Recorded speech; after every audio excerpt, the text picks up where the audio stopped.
എല്ലാവർക്കും ഞങ്ങളുടെ ചാനലിലേക്ക് സ്വാഗതം. ഇന്ന് ഞങ്ങൾ ജോർജിയയിലെ ടിബിലിസിയിലാണ്. സുന്ദരമായ കുന്നുകൾക്കിടയിൽ ഒളിഞ്ഞുകിടക്കുന്ന ഒരു അതിശയിപ്പിക്കുന്ന സ്ഥലത്തേക്കാണ് ഞങ്ങൾ എത്തിച്ചേർന്നിരിക്കുന്നത്. ജോർജിയ എന്ന രാജ്യത്തിൻ്റെ ഗൗരവമേറിയ ചരിത്രത്തെയും അതിജീവനത്തെയും പ്രതിനിധീകരിക്കുന്ന ഒരു അതുല്യ ശില്പസൃഷ്ടി, ക്രോണിക്കിൾസ് ഓഫ് ജോർജിയ.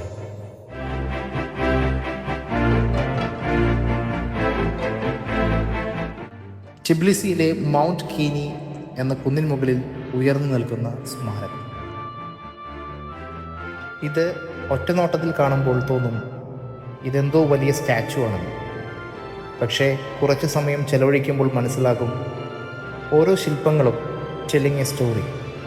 ജോർജിയൻ ഹിസ്റ്ററിയുടെ ഓരോ പ്രധാന ഘട്ടങ്ങൾ, ഇന്നലെയുടെ ഓർമ്മകൾ, ആചാരങ്ങൾ എല്ലാം ഇതിൽ കൊത്തിവച്ചിരിക്കുന്നു. 1980-കളിൽ ജോർജിയൻ ആർട്ടിസ്റ്റായ സുറാബ് സെറത്തലിയാണ് ഈ അതിശയകരമായ ശില്പങ്ങൾ നിർമ്മിച്ചത്. ഈ സ്മാരകത്തിൽ കുത്തനെ ഉയർന്നു നിൽക്കുന്ന 16 പില്ലറുകളിൽ ജോർജിയയുടെ പ്രധാന രാജാക്കന്മാരുടെയും ചരിത്ര സംഭവങ്ങളുടെയും ശില്പങ്ങളാണ്. ഉൾഭാഗങ്ങളിൽ രാജാവ് പർണവാസ്, താമർ രാജ്ഞി, മറ്റു ഭരണാധിപന്മാർ എന്നിവരെയാണ് കാണാൻ സാധിക്കുക. അതേസമയം താഴത്തെ ഭാഗങ്ങളിൽ ജോർജിയയിലെ ക്രിസ്തുമത ചരിത്രം അടയാളപ്പെടുത്തിയിരിക്കുന്നു. ഇവിടുത്തെ ഓരോ പാനലും ഓരോ കഥ പറയുന്നു. ഇവിടെ നിന്നുള്ള കാഴ്ചയും അതിസുന്ദരം.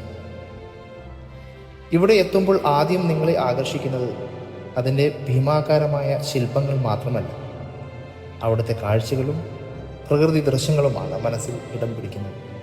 ഈ സ്മാരകത്തിൽ നിന്നും താഴേക്ക് നോക്കുമ്പോൾ ടിബിലിസി നഗരം മൊത്തമായി നമുക്ക് കാണാൻ സാധിക്കും. ഈ കുന്നിൻ മുകളിൽ നിൽക്കുമ്പോൾ വളരെ നിശബ്ദതയും ശാന്തതയും അനുഭവിക്കാൻ കഴിയും.